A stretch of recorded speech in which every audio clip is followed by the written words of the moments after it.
പശ്ചിമബംഗാൾ മുൻ മുഖ്യമന്ത്രി മമതാ ബാനർജിക്ക് കനത്ത പ്രഹരം. 20 തൃണമൂൽ എംപിമാരാണിപ്പോൾ എൻഡിഎയിലേക്ക് ചേക്കേറിയിരിക്കുന്നത്. ഇതോടുകൂടി തന്നെ ബംഗാളിൽ താമര വസന്തം നിറയുകയാണ്. പശ്ചിമ ബംഗാളിലെ രാഷ്ട്രീയത്തിൽ വൻ വഴിത്തിരിവാണ് ഉണ്ടായിരിക്കുന്നത്. തൃണമൂൽ കോൺഗ്രസിലാകട്ടെ കലാപം രൂക്ഷമായതിനിടയിലാണിപ്പോൾ 20 ലോക്സഭ എംപിമാർ പാർട്ടിയിൽ നിന്നും അകതുകൊണ്ട് എൻഡിഎ പിന്തുണയ്ക്കുമെന്ന് പ്രഖ്യാപനം നടത്തിയിരിക്കുന്നത്. തൃണമൂൽ എം പി ആയ കക്കോലി ഘോഷ് ആകട്ടെ അദ്ദേഹത്തിന്റെ നേതൃത്വത്തിലുള്ള വിമത വിഭാഗം ലോക്സഭാ സ്പീക്കർ ഓം ബിർളയെ കണ്ടുകൊണ്ട് പ്രത്യേക കത്ത് കൈമാറുകയാണ് ചെയ്തിരിക്കുന്നത്. തങ്ങളാകട്ടെ nationalist citizens party of India എന്ന സംഘടനയുമായി തന്നെ ലയിക്കുകയാണ് എന്നതാണ് ഇപ്പോൾ ഇവിടെ അദ്ദേഹം വ്യക്തമാക്കിയിരിക്കുന്നത്.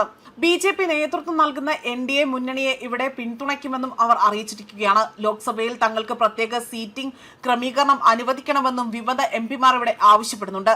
തങ്ങൾ പാർട്ടിയുടെ മുന്നിൽ 2 ഭാഗത്തോളം അംഗങ്ങളെ പ്രതിനിധീകരിക്കുന്നു എന്നതാണ് വിമതരുടെ അവകാശവാദം. ഈ നീക്കം മമതാ ബാനർജിയുടെ നേതൃത്വത്തിലുള്ള തൃണമൂൽ കോൺഗ്രസിന് വലിയ തിരിച്ചടിയാകുമെന്നതാണ് രാഷ്ട്രീയ നിരീക്ഷകരുടെ വിലയിരുത്തൽ. അതേസമയം വിമതരുടെ നടപടിയെ പാർട്ടി നേതൃത്വം ശക്തമായി തന്നെ എതിർക്കുന്നുണ്ട്. സംഭവ വികാസങ്ങൾ പശ്ചിമ ബംഗാളിലെ രാഷ്ട്രീയ സമവാക്യങ്ങളിൽ മാത്രമല്ല ദേശീയ രാഷ്ട്രീയത്തെയും കൂടുതൽ സ്വാധീനിക്കുന്നു എന്നതാണ് ഇവിടെ വിലയിരുത്തപ്പെടുന്നത്. അതേപോലെ ലോക്സഭയിലെ എൻഡിഎയുടെ സഖ്യബലം കൂടുതൽ ശക്തമാകാനുള്ള സാധ്യതയും ഇതോടുകൂടി തന്നെ ചർച്ചയാവുകയാണ്. സ്പീക്കറുടെ അന്തിമ തീരുമാനം എന്തായിരിക്കും? അല്ലെങ്കിൽ വിമത വിഭാഗത്തിന് പ്രത്യേക അംഗീകാരം ലഭിക്കുമോ? തൃണമൂൽ കോൺഗ്രസ് എങ്ങനെ പ്രതികരിക്കും? തുടങ്ങിയ ക്രമീകരണങ്ങളാണ് അല്ലെങ്കിൽ അത്തരത്തിലുള്ള കാര്യങ്ങളാണ് ഈ രാഷ്ട്രീയ കേന്ദ്രങ്ങളുടെ ശ്രദ്ധാകേന്ദ്രമാകുന്നത്. വെറും 1198 വോട്ടുകൾ മാത്രമാണ് ആകെ നേടാനായിരിക്കുന്നത്. അതോടൊപ്പം തന്നെ 7 സീറ്റുകളിൽ മത്സരിക്കാൻ ശ്രമിച്ചെങ്കിലും 4 പത്രിക തള്ളിപ്പോവുകയും ചെയ്തു. തെരഞ്ഞെടുപ്പ് കമ്മീഷൻ അനുവദിച്ച പെൻ നിബ് ആയിരുന്നു പാർട്ടിയുടെ ചിഹ്നം.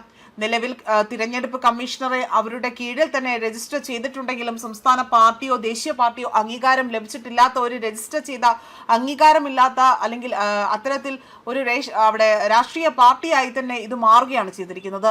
അതേസമയം ഒറ്റ രാത്രി കൊണ്ട് 20 എംപിമാരുടെ പിന്തുണ ലഭിച്ചതോടുകൂടി തന്നെ ഒരു ചെറുകിട പാർട്ടിയാകട്ടെ ദേശീയ ശ്രദ്ധാകേന്ദ്രമായി മാറുന്നതാണ് ഇപ്പോൾ കാണാൻ സാധിക്കുന്നത്.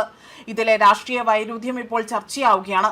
അധികാരത്തിന് വേണ്ടി അവിടെ കൂറുമാറുന്നവരെ പിന്തള്ളുക എന്ന മുദ്രാവാക്യവുമായാണ് ഇപ്പോൾ വലിയ രീതിയിൽ ഇത്തരത്തിൽ തിരഞ്ഞെടുപ്പിനെ ഇവർ നേരിട്ടതായി തന്നെ അവിടെ അവകാശപ്പെടുന്നത്. അവകാശങ്ങൾ സംരക്ഷിക്കാൻ രാഷ്ട്രീയ കൂറുമാറ്റക്കാരെ തള്ളിക്കളയുക, സാമൂഹിക പ്രവർത്തകരെ പിന്തുണയ്ക്കുക എന്നതായിരുന്നു അന്ന് പാർട്ടിയുടെ പ്രധാന മുദ്രാവാക്യം. അതേ പാർട്ടിയിലേക്ക് ഒറ്റയടിക്ക് 20 എംപിമാരെത്തിയത് അല്ലെങ്കിൽ ഇത്തരത്തിൽ ഈ ഒരു പാർട്ടിയിലേക്ക് എത്തിയത് വലിയൊരു കോളിളക്കം തന്നെയാണ് സൃഷ്ടിച്ചിരിക്കുന്നത്. അതേപോലെ തന്നെ NCPയിൽ ലയിച്ച എംപിമാർ ലോക്സഭാ സ്പീക്കർ ഓം ബിർളയെ നേരിൽ കണ്ടുകൊണ്ട് തങ്ങൾക്ക് പാർലമെന്റിൽ പ്രത്യേക ഗ്രൂപ്പായി തന്നെ അംഗീകരിക്കണമെന്ന ഒരു അവർക്കൊരു ഇരിപ്പിടം പോലും അനുവദിക്കണമെന്ന ആവശ്യമാണ് ഉന്നയിച്ചിരിക്കുന്നത്. തൃണമൂൽ കോൺഗ്രസിലെ മുതിർന്ന 2 ഭാഗം എംപിമാരും തങ്ങൾക്കൊപ്പമുണ്ട് എന്നും വിമത നേതാവ് ഇവിടെ എടുത്തു സൂചിപ്പിക്കുകയും ചെയ്തിട്ടുണ്ട്.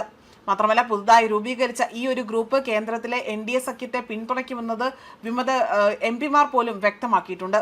മാത്രമല്ല അവർ വ്യക്തമാക്കിയ കാര്യങ്ങൾ ഇങ്ങനെയാണ്: ഞങ്ങളാകട്ടെ NCPയിൽ തന്നെ ലയിച്ചു, ഭാവി തന്ത്രങ്ങൾ സമയത്തിനനുസരിച്ച് തന്നെ തീരുമാനിക്കും എന്നതായിരുന്നു ഇവിടെ വ്യക്തമാക്കിയത്. തൃണമൂൽ കോൺഗ്രസ് നേരിടുന്ന ഏറ്റവും വലിയ ആഭ്യന്തര കലാപമായി തന്നെ ഈ നീക്കം വിലയിരുത്തപ്പെടുകയും എംപിമാരുടെ ലയനം സംബന്ധിച്ചും ചിഹ്നം സംബന്ധിച്ചു പോലും സ്പീക്കർ ആയിരിക്കും ഇനി ഒരു അന്തിമ തീരുമാനം എടുക്കുക എന്നതായിരുന്നു പുറത്തുവന്ന റിപ്പോർട്ടുകൾ സൂചിപ്പിച്ചിരുന്നത്.